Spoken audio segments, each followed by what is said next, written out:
Thank you, Kia. This meeting is going to be recorded. I think we're at a pretty level point right now, so we're going to go ahead and get started. My name is Mariah DeVos. I'm a senior policy analyst with the MTP team working on the Reentry project, and thank you for joining the Reentry Initiative 101 presentation. So I'm going to pass it to our other two presenters today, Emma and Arthur, and have them just go ahead and introduce themselves. So go for it, Emma. Sure thing. Hey, everybody. My name's Emma Oppenheim. I'm the Medicaid Transformation Project Director. Probably met or at least been introduced to a bunch of people so far. So great to see you all again today. And I'll turn things over to Arthur. Hi, everyone. My name is Arthur Andrews. I'm an occupational nurse consultant here at the Healthcare Authority, and my role here is my focus is reentry services. Thanks, guys.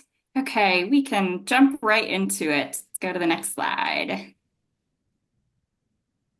So welcome everyone. Just again, to let everyone know, this webinar is going to be recorded. We're going to have a Q&A session at the very end. And just go ahead and submit your questions via chat. I do believe that we've disabled the coming off mute button. So please make sure you're putting those in the chat so we can get to them. And then the slide deck and the webinar recording are going to be available on our HCA website. We can go to the next slide. Thank you. So here's our agenda. It is pretty packed.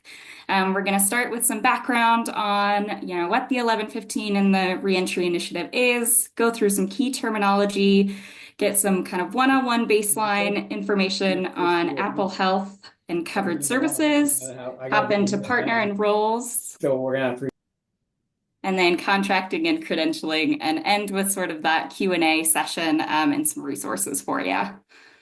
You can go to the next slide. So we did want to flag for everyone our upcoming webinar reentry series. This is going to be kind of deep diving into each of these topics. We know that there's been a lot of questions and sort of, outstanding concerns about some of the information that you don't have. And so really we wanted to set up this webinar series so that we can sort of do an even more in-depth review of some of those requirements and kind of help everybody understand what the plan is going to be moving forward. And so those are going to be kicking off on January 8th.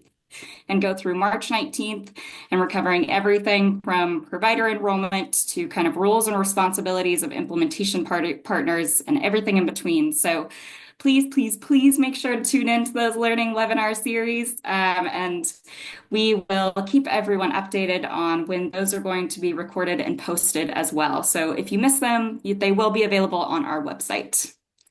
Go to the next slide, please. Okay, so starting off with some background. So just as a baseline for reentry in general, currently HCA cannot pay for healthcare services when a Medicaid enrollee is incarcerated. This is sort of what the big change with the Reentry Initiative is. With the 1115 waiver, which in Washington is called the Medicaid Transformation Project, we essentially have an agreement with the Center for Medicaid and Medicaid Services that allows us to sort of open up this opportunity for Medicaid to try and input new initiatives. So the MTP waiver allows our state to implement a reentry program starting in July of 2025 called the Reentry Initiative. So this will pay for certain Medicaid services up to 90 days before release, scheduled to operate July of 2025 through June of 2028, and may be renewed for more time after that. The Medicaid Transformation Project funding is authorized by the Washington State Legislature. You can go to the next slide. So here's kind of, we're going to go through some key terminology features just to get a baseline of some of the things that we talk about. We know that there's a difference between sort of healthcare language and carceral facility language. And so this is really to help us kind of level set on what we mean when we say certain terms. So provider enrollment is how a healthcare provider registers with HCA and becomes approved to participate in a Medicaid program. Provider 1 is HCA's automated system for paying for Medicaid claims. Facility-based staff is healthcare staff that are primarily employed by a carceral facility And our accountable communities of health, or ACHs, these are it's a collaborative network designed to improve health outcomes in specific geographic areas by addressing social determinants of health and promoting health equity. So there's 9 ACHs across the region. And I know some of you have already connected with a decent amount of those, but those are going to be people who are sort of embedded in the community to help with kind of like that warm handoff piece and get people connected to services after release. So we can go to the next slide. So managed care organizations, these are the 5 insurance carriers that manage delivery of Medicaid services to Apple Health enrollees in Washington State. MCOs are responsible for maintaining a network of providers to deliver these Medicaid services. MCO contracting process, this is commonly referred to as MCO contracting. This is the process in which MCOs agree to include a healthcare organization, so a clinic or a hospital or a cultural facility in this case, into its provider network. And essentially, the process is between a provider or a facility and the MCO. This establishes essentially a contracted relationship that allows providers and facilities to bill an MCO for the services provided to that MCO's enrollee. Once a contract is established with an MCO, the provider or facilities becomes a network provider for the MCO enrollee. Next slide, thank you. MCO providers and credentialing process. So we know we've gotten a lot of questions on this specific piece of things. So when we're talking about this, essentially it's what we refer to it as is MCO credentialing. And this is the process by which an MCO is employed to ensure that a provider or facility contracted with their organization possesses current and valid license. So it's a certification, a permit to practice, evidence of appropriate education and training as applicable by board certifications, or a DEA or CDS certificate. The next term that we use quite often around here is opioid treatment program. These are organizations licensed to provide medication treatment for opioid use disorders, so things like methadone, buprenorphine, and naloxone. Next slide, please. And I'm going to kick it to Emma to take us through what Apple Health is. Thank you. Thank you so much, Mariah. So I'm going to talk through some terms that I think at least 2 of the 3 probably we're already using a lot together. So Medicaid, what is Medicaid? It's a joint federal and state partnership that helps cover healthcare costs for individuals with limited resources. In Washington, we call Medicaid Apple Health, and I think you probably often hear us use those terms interchangeably. Sometimes we say Medicaid, sometimes we say Apple Health. And so Apple Health pays for healthcare services for Washington residents who qualify for the program. So you need to meet certain income restrictions, other criteria to qualify to receive Apple Health. On eligibility, we just wanted to flag that folks who are incarcerated have to receive an Apple Health eligibility assessment within 24 hours of intake, unless their stay is less than 24 hours. So if you have somebody in your facility who's booked and released, we do not need to do an eligibility assessment for that individual. But for everybody else, we're asking that we do have an Apple Health eligibility assessment within 24 hours. And that is one of the items that we will talk about in our learning webinar series on January 22nd. Next slide, please. Please feel free to put questions into chat. I know over the last couple of days, we've gotten a lot of questions about what's a managed care organization. So we've just defined that a little bit earlier and have been using this phrase MCO, which stands for Managed Care Organization, for a long time, but please feel free to put some questions into chat as we talk, and then we'll plan to talk more about them at the end of the webinar. So what services are covered under a program? You've probably seen versions of this slide many times, so I'll go through this relatively quickly. We have mandatory pre-release services. So if a facility wants to participate, the federal government is telling us that certain services need to be mandatory, and those services are targeted case management, medications for substance use disorder, and then a 30-day supply of medications at release. And then we have a separate bucket of additional services that are optional to provide. And those services include labs and radiology, durable medical equipment, services by community health workers with lived experience, clinical assessments and evaluations, and then the full suite of prescription medications during the pre-release period. So this is probably not new information, hopefully. All right, thank you. So we're going to go through a couple of different big partners in this reentry demonstration initiative and talk a little bit more about both the role of each partner and the activities that each partner is doing. So I'm going to talk about healthcare authority and then facilities, and then I'll turn things over to Arthur. All right, let's get started. Next slide, please. Sorry, yeah. So HCA, Healthcare Authority, that's us, that's me and Arthur and Mariah, that's the state. We're the state agency responsible for the administration of the Medicaid Apple Health program in Washington. We're responsible for complying with federal requirements for the Reentry Demonstration Initiative. So like I was saying earlier, the federal government has told us if you want to run this program, you have to meet certain criteria. And so we're responsible for making sure that our state is doing that appropriately. We also coordinate with everybody. So we coordinate with the facilities, we coordinate with MCOs, we coordinate with ACHs to get this program off the ground and to meet those federal requirements. Next slide, please. I think we skipped one. Oh, perfect. So we have a number of activities that we do to fulfill that role. So we set program expectations for all the facilities, which I think you're aware of. They've been coming to you through the capacity building application. We provide training and education. So we're doing that learning webinar series that we have holds out on the calendar for that just got teased at the beginning of this presentation.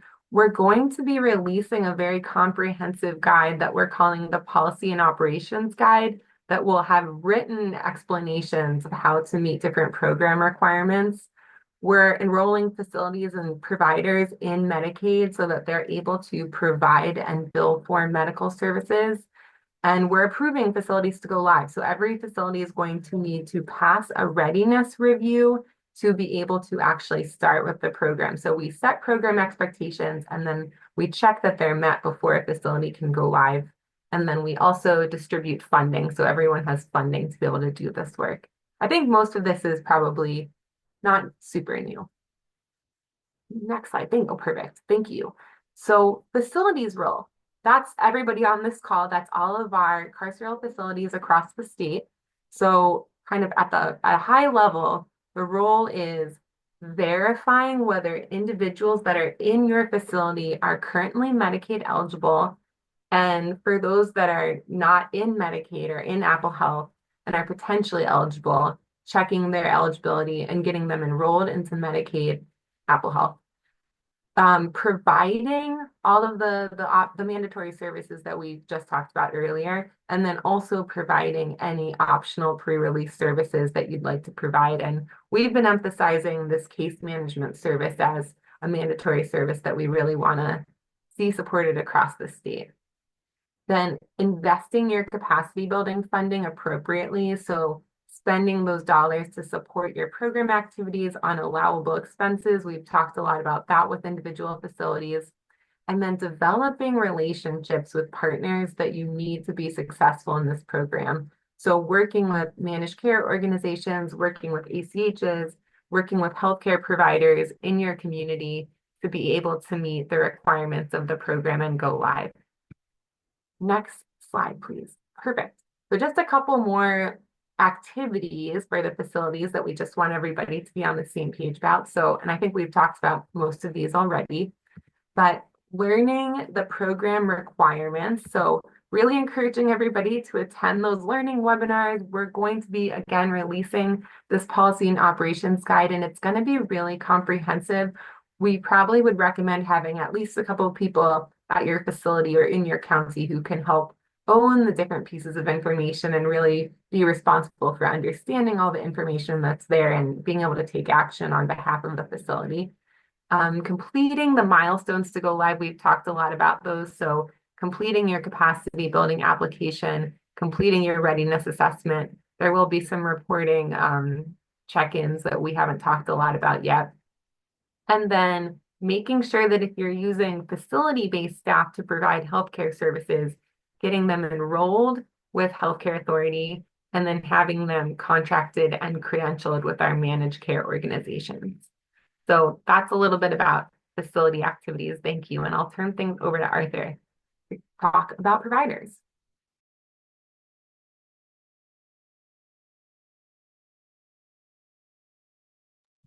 I think you might be on mute, Arthur.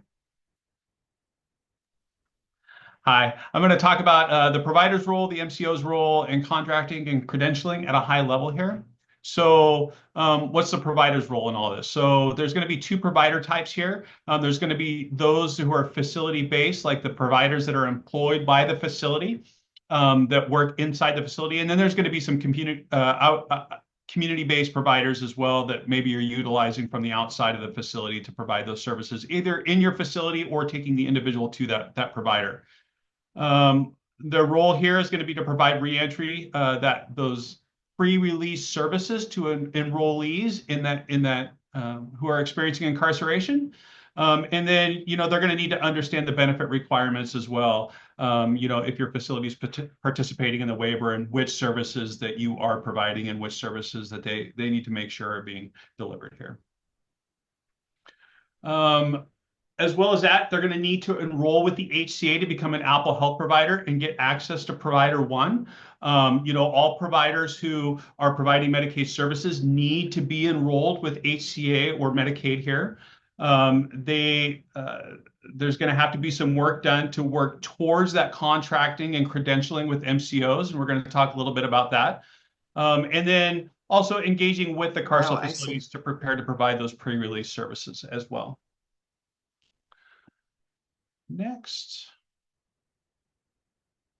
The managed care organizations.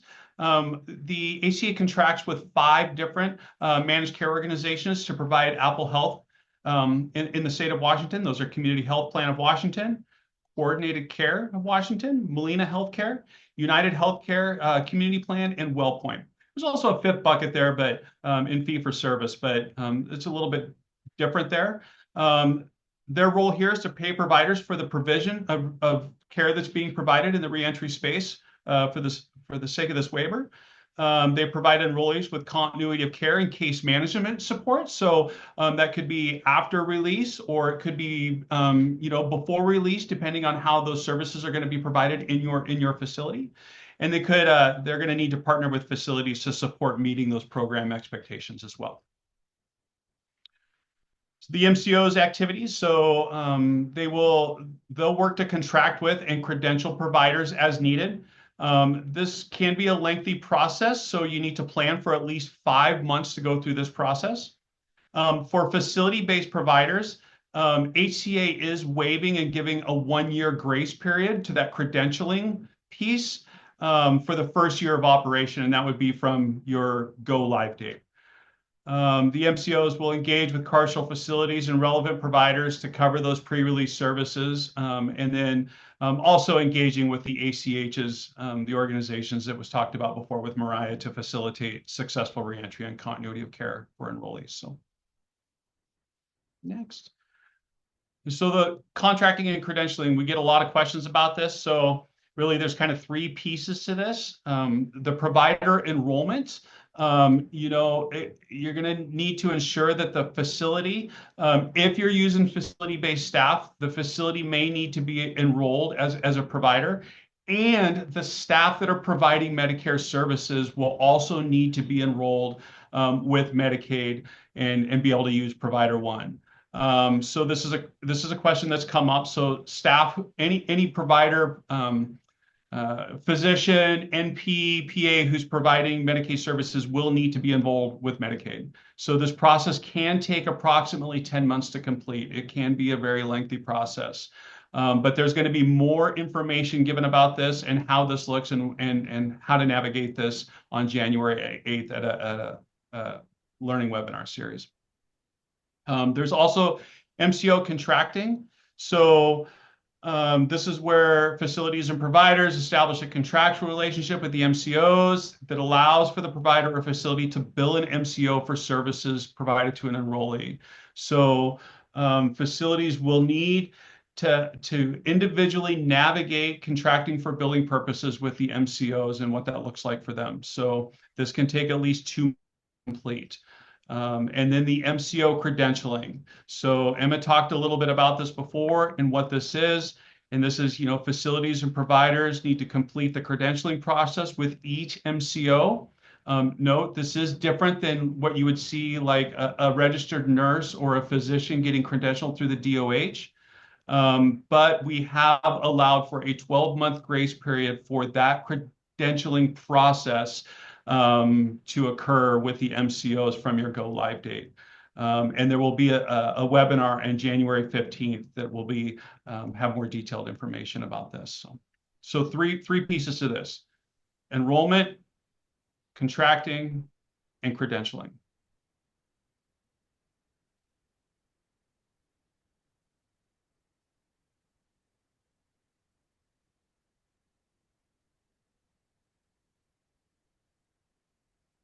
Am I covering the resources?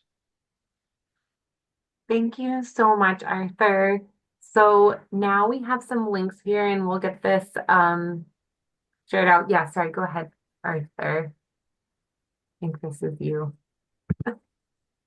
Oh, this is a resource slide that's got links to the documents. I believe that when this is posted up on the website, you'll be able to click these links and get into these documents, and also some provider enrollment inbox if you have specific questions about provider enrollment, and then the HCA reentry inbox for anything reentry related and the waiver related. So.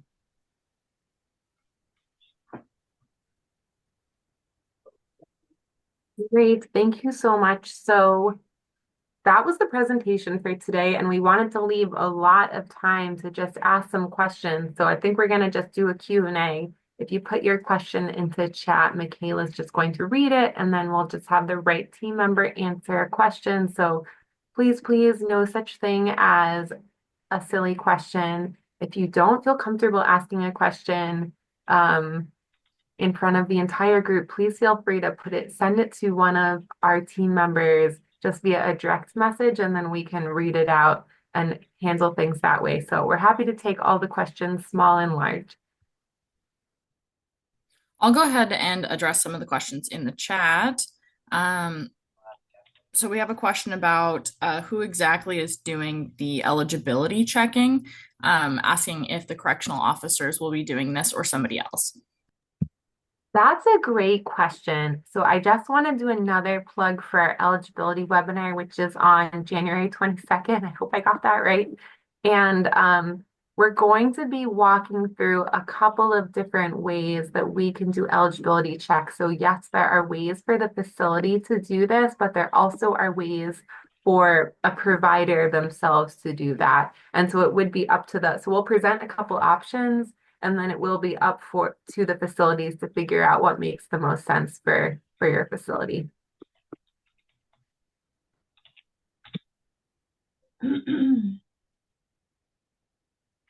Ed, our friend Ed from Kittitas, wanted to ask if there's going to be updated information on the providers getting enrolled. Apparently, there was some previous information sent out that was outdated when the provider went to start the process, unfortunately. We might want to take this offline and talk about a specific situation, but there should be links to our enrollment process that should be the correct links, and we can put those into chat too. Yeah, Ed, you can email me directly and we'll get it sorted out.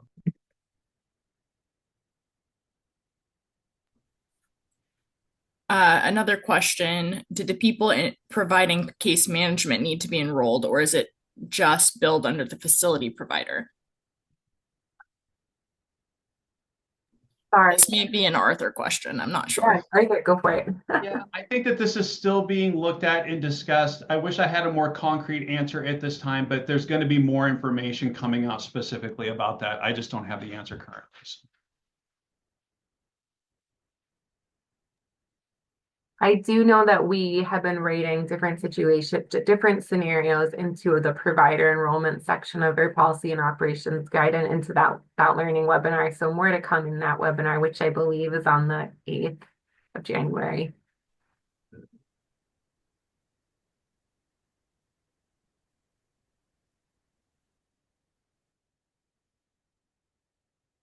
Sorry, a lot of these questions are coming in right now. So we have a question from someone that says that we are saying, the HCA is saying that facilities need to enroll with HCA in order to be enrolled in Provider One. The question is, at this point, are we considered enrolled with the HCA, or is that a different process? And I'd appreciate if the individual who asked that question could maybe follow up with some clarity about where you're not certain whether or not you're enrolled.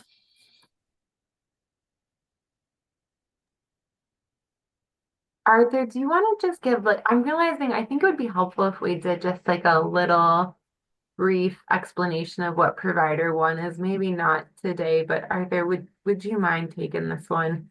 Well, I don't want to cause any confusion, but Provider One is the program that we use that houses all of our information for Medicaid enrollees, right? And not only just Medicaid enrollees, but providers that are enrolled with Medicaid as well. So, if you're not sure, I'm not.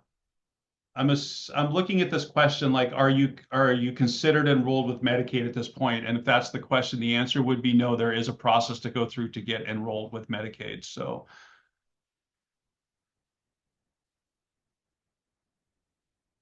Okay, we have another question. On slide 20, can HCA confirm that steps 1 and 2, enrollment and MCO contracting, are required, but step 3, MCO credentialing, is waived for in-facility providers that are new to billing Medicaid? Step 3, MCO credentialing, is not waived for community-based providers or any providers that are already enrolled in Medicaid, correct? That's correct. And I just want to clarify that it's not fully waived, but we do have a year grace period from go live.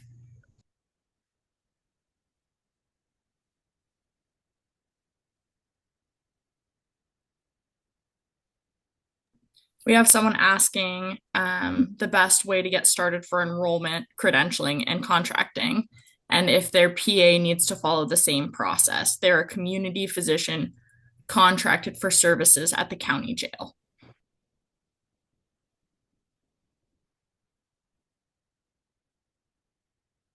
That would probably be covered in the enrollment seminar. I'm not an expert in all things credentialing and contracting for sure, but if you're a community physician and providing services, there's a pretty good chance that you're probably already enrolled with Medicaid if you're billing Medicaid for services. So you got a head start there if that's the case. So. I'll just echo Arthur's comments. We've sort of had the assumption that most community-based providers are already enrolled, have become enrolled in Medicaid at some point in our health. So you can check that online by going to the website, or we put some enrollment information into chat or the link to getting started. So we would recommend start there with just the general enrollment page, and we're going to have more information on that again on January 22nd. Yeah, and if you're not, you would need to become enrolled with Medicaid, and the PA would as well. So. Okay, we have an additional question asking, just to be clear, the providers do not need access to Provider One. They need to just be enrolled in Provider One under a facility with an NPI/Provider One ID.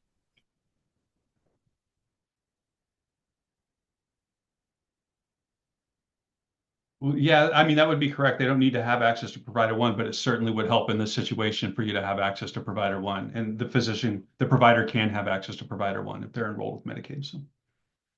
is my And I'll understanding. just say that provider one is really helpful in the sense that you can look at people's eligibility to see if they are enrolled or not in Medicaid. So I think it's going to be a vital part of this process. For sure.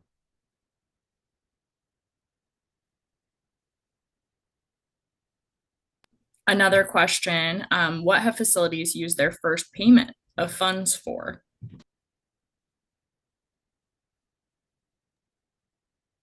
That is a great question, and I'll just say allowable expenditures. So I think in particular, planning and procedures for getting this program off the ground.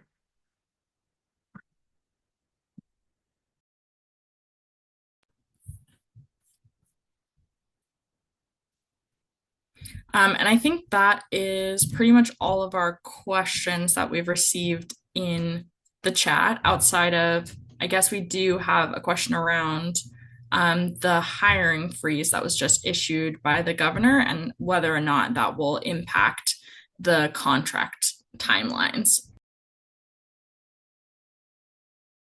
That's a great question. So I do want to address that and say that we haven't, like, this program hasn't really been impacted by the freeze.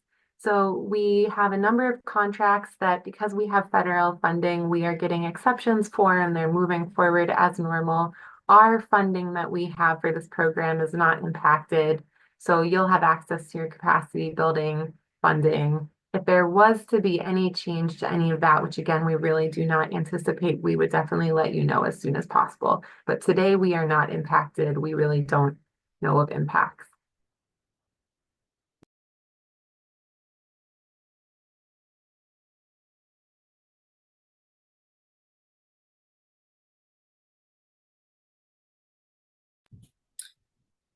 Let me address David's question about the MCO contracting process.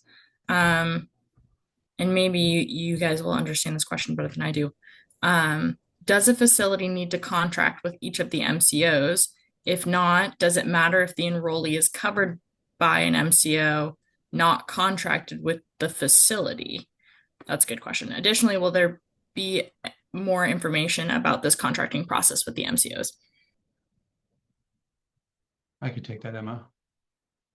So what I would say here is that working out that contracting with the MCOs is kind of a discussion between the correctional facility and the MCO and how that contracting relationship is going to work. What I would say is it doesn't matter if the enrollee is covered by the MCO and not contracted at the facility, is that individuals across the state are covered from all 5 of the MCOs, with the exception of there's one MCO that's not on the east side of the mountains. But that being said, is that, you know, there are individuals that get arrested on that side of the mountains who would be covered by that MCO still, and it's not an uncommon occurrence. So my response to that would be it is definitely to your advantage to have those discussions with the MCOs to discuss that contractual relationship and what that would look like, and that it is 100% going to be factual that you're going to have individuals in your facility that are contracted with all 5 of the MCOs at some point. So.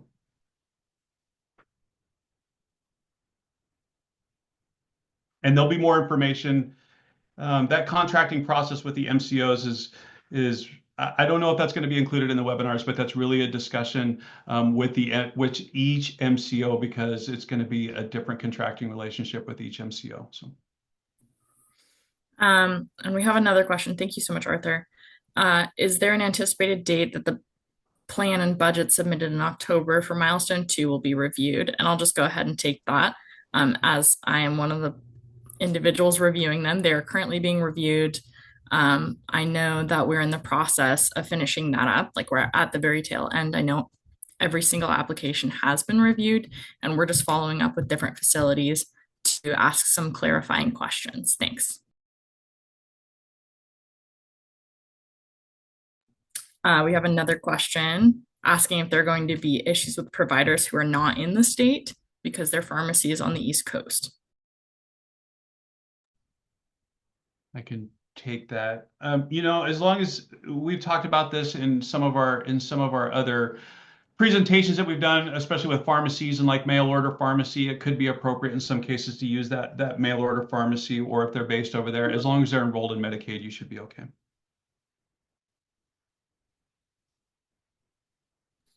Keep the questions coming, folks. We have another 20 minutes allotted to this, and if you're confused about anything, I'm sure someone else is as well. I do see that Travis had a question. I want to make sure that we're covering his question too. If a new booking comes in and was previously screened as eligible for programs, does it just continue? I think it's going to be important to check that eligibility each time they come in, because things can change from arrest to arrest. Yeah, so.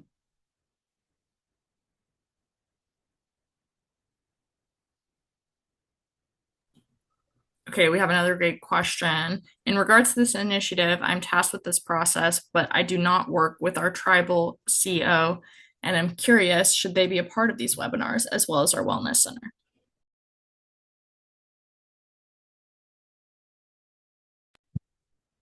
I'll take that. Yeah. So yes, the answer is every facility that's in one of our cohorts should basically be in all of these webinars. And maybe we should even say facilities that haven't submitted their intent to participate, but are really interested and would like to participate soon should also probably be here. So I think we've had, it's been an evolution with our contact list. If you feel like there's folks that aren't on these calls that need to be, please just have them email our inbox and we'll get them added.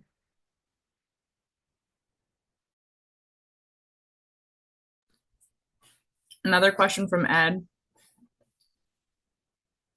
My understanding from working with a specific MCO on this side of the state is that they are already supposed to be working in our facility based on the HCA guidelines for them.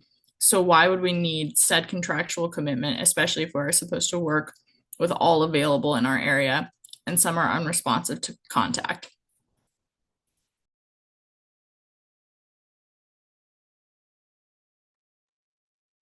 And we could certainly take that question offline, and I'd be willing to meet with you and talk more about that if you want. Thank you. I think we definitely should talk about specific situations where contacting facilities is challenging, where contacting MCOs is challenging. I do want to flag that there's a difference today between the MCO care coordination work that's done with individuals coming to a facility and leaving a facility, and the contracts that would need to be in place to have a managed care organization pay for services. So if we're talking about a facility-based provider that's going to start providing a healthcare service, we need to have contracts with the managed care organization so that those services will be paid for. Anything I'm forgetting there, Arthur? No, no. I also want to flag for specific situations. We have provided the HCA reentry inbox, and it gets checked every day by me and all of my colleagues, and we will respond as quickly as we can.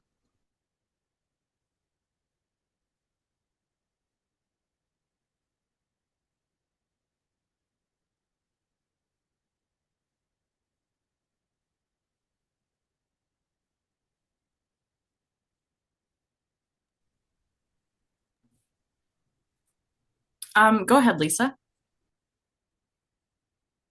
Good morning. Hey, just about the MCOs as well. One of the things that we're doing in DOC is we're meeting with the MCOs, all 5 of them, on a regular basis. And of course, for us, it's a huge production. But I know they were working with HCA, and hopefully maybe somebody from HCA that's in this can help us with this. But I know one of the things they talked about is trying to make it easier for all of us, for the prisons and the jails, and creating a contract that is the same for every MCO. So maybe you're doing one contract that covers all of the MCOs. And so I'm looking forward to seeing if that's actually what's going to come out of it. We have another meeting with our MCO group preparations. And so they're working with HCA to see what the parameters are. And then they wanted to be able to build a universal contract that all of us could use to be able to bill for services to those particular MCOs. So I just wanted to share that with folks. Thanks, Lisa.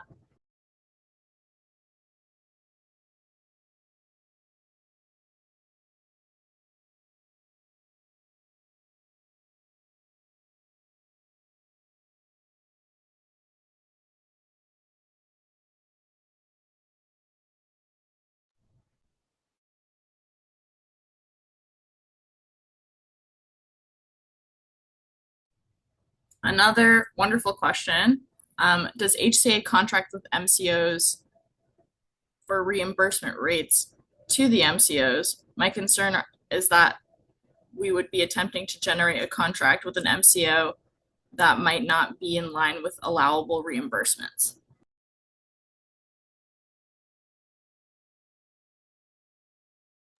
Arthur, do you want to take that or do you want me to take it? That is out of my wheelhouse. I can take this one. Thank you. Thank you. So to try to simplify the answer here, yes, we pay managed care organizations so that they can pay for healthcare services for individuals. And I think that like a rate negotiation would be just something that you should discuss with the managed care organizations. They'll work with you on to answer those types of questions.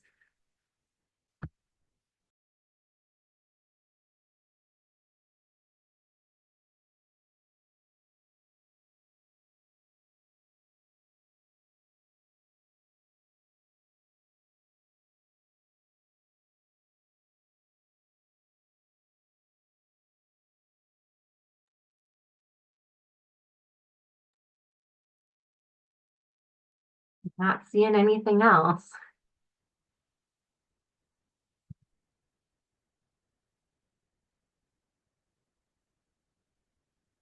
So, Kia, would it be possible to go all the way back to the beginning to that learning webinar slide? We want to tease this one more time.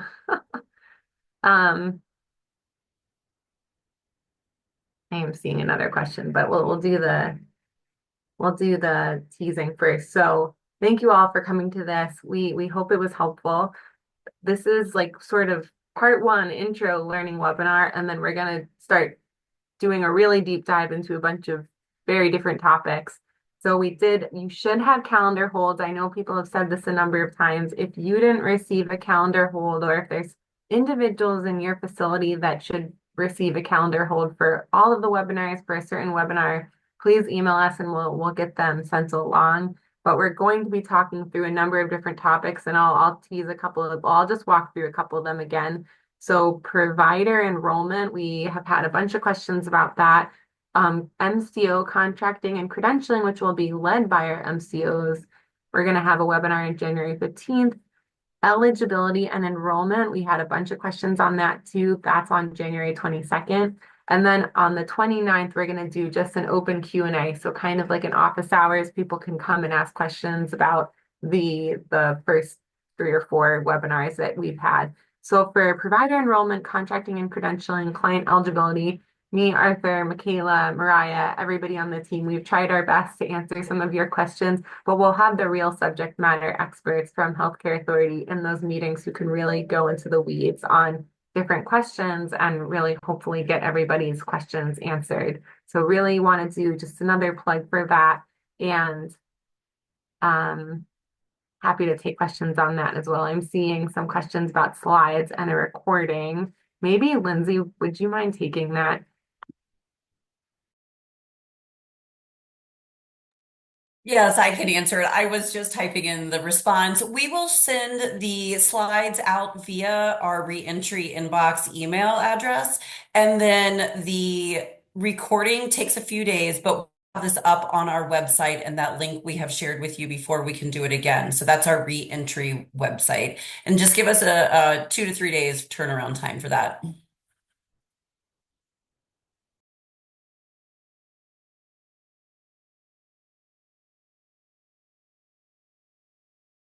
Thank you, Lindsay. We had a question about if anyone has created a position for this specific project within their facility. And I know that's a question to other facilities, but if anyone wants to share, feel free.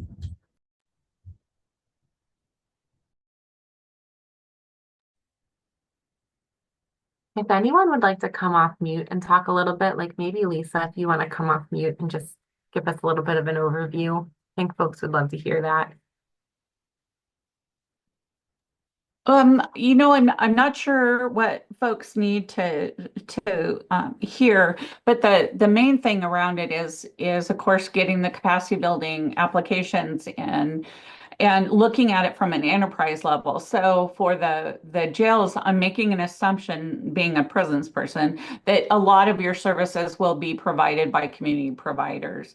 And so that's actually easier in some aspects than what we're doing for targeted reentry case management, and having our own staff do that piece of it and then billing for those services. I think the key things that I'm hearing will benefit people is if you already have an EHR in place, which, believe it or not, DOC doesn't, and we're in the process of working through that.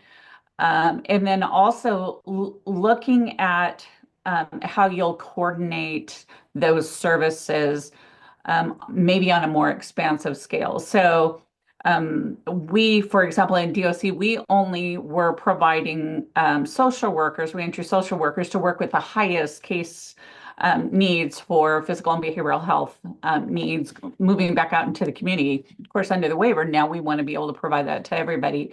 And so with a capacity building application, we've had to look at positions at each of the facilities to be able to do that. But in addition to that, it's really revisit how we do the work, and then how we're also going to work and connect with the managed care teams with the patient or the individual prior to release, and start building that relationship prior to them getting out. And the other thing we have that a lot of jails don't is we have a little bit more time with them than maybe some of you do. So I would say it's definitely an individualized journey for all of you. I have worked with SCORE a few times to try to share some of the stuff we're doing, especially around information technology and telehealth expansions, and then also what we're doing with capacity, with the capacity build with our staffing. And I'm more than willing to share some of that work. We have an internal document that we keep moving. It's like a chessboard. We keep moving pieces around as we learn more and more about where the gaps are in our process as we come up on our first 3 prisons that'll kick off on July 1st next year. So feel free to reach out and I'll answer as many questions as I can. And then hopefully you can take that and meld it to fit what you're going to be looking for in the jails themselves. So yeah, anything I can do to help. Is there any questions? We're pretty far into it for us. So we've already submitted the capacity building application. We're waiting for Emma's team to be able to get back to us and ask us some questions. We built out the positions that we needed. We've identified the IT infrastructure needs. And in fact, we have some folks just waiting for the first drop after the capacity build is approved, and then they'll start working on that. We've also identified internal systems that we use for data tracking and information services for those individuals that we take care of, and how we can code interactions with our staff in order to print out reports, and we're going to use the third-party administrator when they come online. So those are kind of the things. Carrie, you had a question?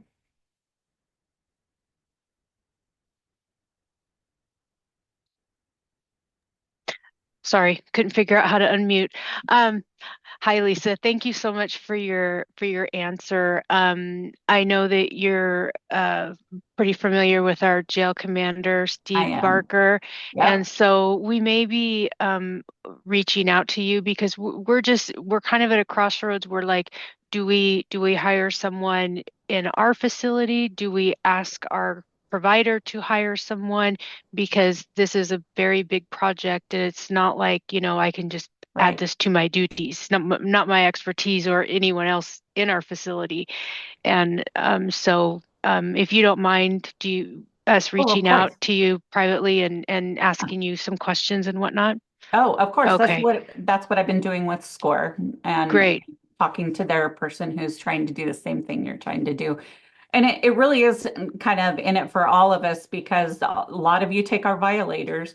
And so we're going to have to figure out how to work with you to provide those services while they're with you during that violation period. And so, yeah, we're in it together. Please feel free to reach out at any time.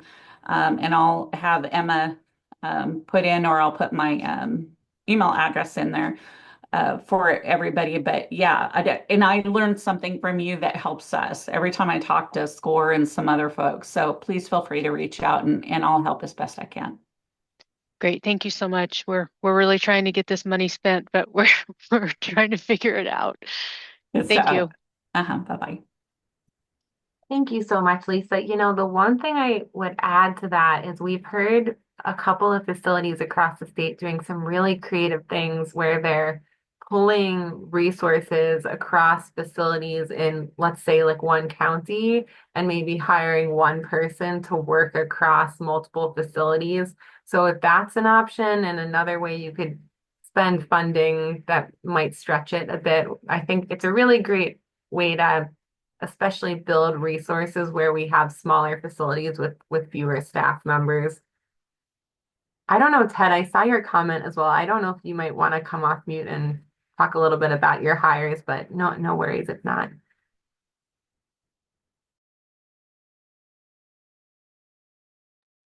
We're calling people Well, out. Yeah. yeah, the Dr. Baffo is, just started this week, day two. And I think that is, from the sort of high level administrative kind of managing the whole project. I think kind of similar role to the role that Lisa is serving at DOC. And, we have filled some social worker and peer positions already, and envision adding to those positions um, with a focus on the reentry piece, and both kind of coordinating in reach, because the hope is to, of course, grow the relationships and the services that folks in the community are reaching in to sort of establish and coordinate and plan with us ahead of release, to then continue when young people return to those various parts of the state. Um, yeah, and we've, like, I forget who was speaking earlier about this. This is a big task, and not something a person can just take within that 5% other duties as assigned. And that's kind of what we've been doing so far within DCYF. So having a dedicated professional focused on just this project. We're very excited, and maybe I could even just persuade Seth to come off mute and introduce himself, just as the newest member of the team, and he comes with a lot of healthcare system experience that we hope to leverage in the service of this project for us and our partners. Hi, hi everyone. My name is Seth Baffo. I previously worked for DSHS as a quality improvement director. Prior to that, I also worked with Utah Department of Health as the data modernization project director. I'm also a professor at the University of Maryland Global Campus, and I'm excited to join the team and help move this work along. Thank you, Ted. Thank you, Seth. Yeah, so that's kind of where we're at, unless folks have questions. Yeah.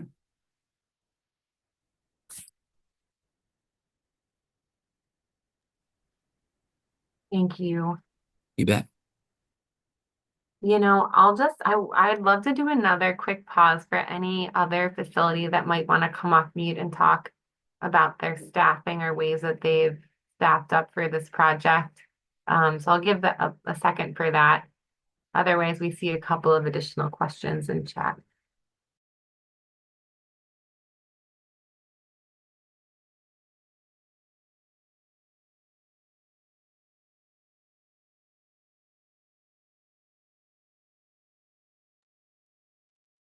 Michaela, could we go to the most recent question and then transition over to the last one? Okay, this is relatively long. I'm assuming this will need a project leader to handle the process of this initiative. We have our jail facilities and our wellness center, which are separate buildings but walking distance from each other. Signing up for Apple Health may take some extra time for our enrollment person at the wellness center. I'm thinking outside of my box. I have questions for our chief of police and our CO manager, along with the director of the wellness center. Sounds like this is a huge process. I would like to make sure we have all of our ducks in a row. Thank you. Really wanted to highlight that question because it's so on topic. That's a great question. And I think the answer is yes. Like we would strongly recommend that there is someone who is the leader of the project and that is working across stakeholders in your facility, in your county, across facilities, depending on how you're structuring things, to be able to achieve every requirement of the program. So yes, we would highly recommend having a single individual whose role that is. And if you have questions about how you can use your funding to support that, we're more than happy to answer them. We're seeing a couple questions about the 1:15 webinar, which should be at 10 a.m. So if it doesn't have the word hold in the title, I think it just is the webinar name. But if that's not solving it for people, then we can go back Emma, and let me butt in here. I just looked at the invite and it has not been sent out for some reason to this whole listserv. So our apologies for that one. We will get that one out right after this. thank you, Lindsay. And appreciate everyone who is flagging that for us, as we have a lot of different folks to manage. So I wanted to go back to a question that Joni asked, which I think is relevant to a lot of folks. If our local clinic provider is planning to do all the billing for inmate care, does the facility still need to contract with the MCO? I have no expertise whatsoever in billing, reimbursements, contracting rates, etc. Arthur, if you're still on, do you want to take this one or do you want me to take it? I think that possibly and possibly not. So I don't want to be wishy-washy about that, but I think we'd have to dig into that more and see exactly how those services are going to be provided and what your role is going to be, because it is possible that the correctional facility may not need to enroll. So just email us directly and we'll really dig into what's happening in your specific situation. Thank you. And I'll just reiterate that if you're running if all the facilities are being provided by a community-based provider and they're already enrolled, contracted, credentialed, you don't necessarily have to do anything as a facility with that process. All right, we're pretty much at time. So thank you, everybody. This was such a great discussion. We thank you for flagging the webinar that didn't go out. We're really hoping to see you all in the new year, but if this is the last time we speak, happy holidays, happy new year, and we're looking forward to working with you more in 2025. So thanks, everybody.